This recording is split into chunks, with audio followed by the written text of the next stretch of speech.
बरपेटा जिल्लानि गबदना गामारिगुरिनि श्री खालि फुजानि देंखो मोनाबिलिनि जौसाङाव मेथाइ रोजाबगिरि निथामनि बर'। बर'नि मुंदांखा मेथाइ रोजाबगिरि निथामनि बर'खौ नायनो थाखाय हाजार हाजार सुबुं। मेथाइ रोजाबनायजों रंजाखांहोदों फुजा नायनो फैनाय रोजा रोजा रायजो राजाफोरखौ। थांनाय 12 नबेम्बरनिफ्राय लानानै 20 नबेम्बरसिम 9 साननि हाबाफारिजों खुंफुंनो लानाय बे गबदना गामारिगुरिनि खालि फुजाया मैया रबिबाराव 8थि हाबाफारियाव आगान होबाय।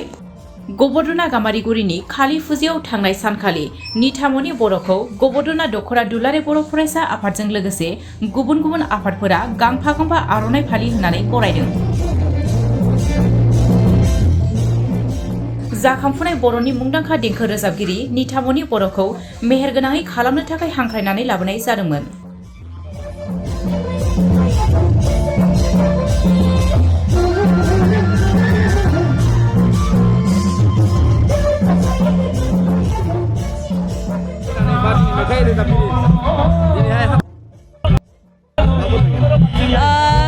गबदना खालि फोरबो फालिथायनि दिनैनि कमिटि बिथांमोनखौ आङो जोबोद रोजा रोजा साबायखर बावहरदों आंखौ बेवहाय खननो लिंहरनायनि थाखाय आरो जोंनि गबदनानि रायजोफोरनि गेजेराव आंनि जाखिनि रोंगौथि बेखौ दिन्थिफुंनो थाखाय आङो माने साबायखर बावहरदों आरो लोगोसे गबदनानि जिखिनि दिनै रायजो राजा बिथांमोना आंखौ नायनो बिथांमोननिसिमबो आंनि गोसो गोरबोनिफ्राय रोजा रोजा साबायखर। दिनैनि बे हारिमुआव जों गासैबो ज'हैनो माने जोबोद माने एन्जय खालामनो हागोन, मोसानानै खननानै जोङो बयबो रंजानो हागोन होननानै आं मिजिंथिदों। गबदना हालामाव आङो फार्स्ट टाइमनि थाखाय फैदों आरो दिनै। ओरैनो बरपेटायाव फैनाय जादों खिन्थु गबदना जायगायाव दिनै फार्स्ट टाइमनि थाखाय फैनाय जादों। ओरैनो दिनैसिमहालागै बे दोंबेसे मेथाइ रोजाबखो ओरैनो? 150 आङो स्टार्टिंनिफ्राय 150 प्लास मेथाइ खननाय जाबाय साननैसो आरो। देग्लाय बबे जायगायाव ओरैनो नोंथाङा बे मेथाइ रोजाबगिरि फांसन ओरैनो आङो बे बोसोराव होननानै बुंला दा फुजानिफ्राय स्टार्टिं खालामनानै आङो दा नैबे प्रग्रामखौ लानानै मोनबासो खालामनाय जादों आरो। ओरैनो गिबि नों दोंबेसे ओरैनो मेथाइ बा गोदानै मेथाइ रोजाबो नामा?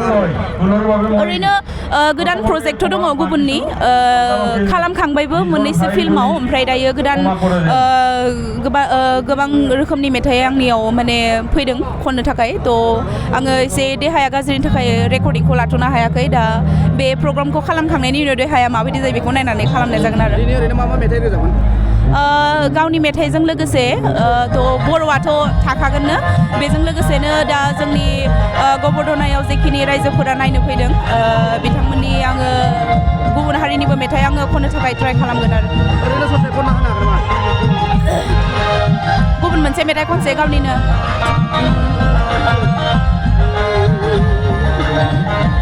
बे मेथाइखौ माने आङो जा दिहुनदोंमोन बेनिफ्रायनो माने मानसिफोरा आंखौ माने रायजोफोरा बोजबनानै लादों।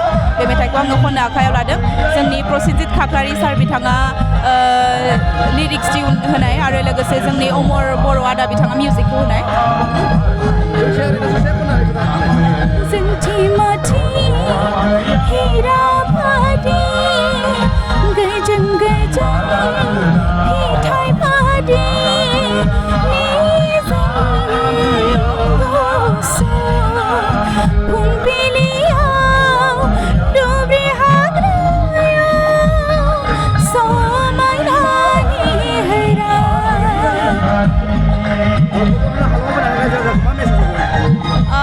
गबदना हालामनि रायजो राजा बिथांमोना जे दिनै आंखौ फैनानै सापर्ट होफैदों, बेबायदि सापर्टखौ आङो आंनि दा जि कालचारेल प्रग्राम आं खालामनो थांगासिनो दङ बेवहाय बिथांमोननि माने सापर्टखौ मोनगोन आरो बयबो जयै रंजानो मोनगोन होननानै आङो आसा खालामदों जोंनि गबदनानि रायजोफोरनिफ्राय।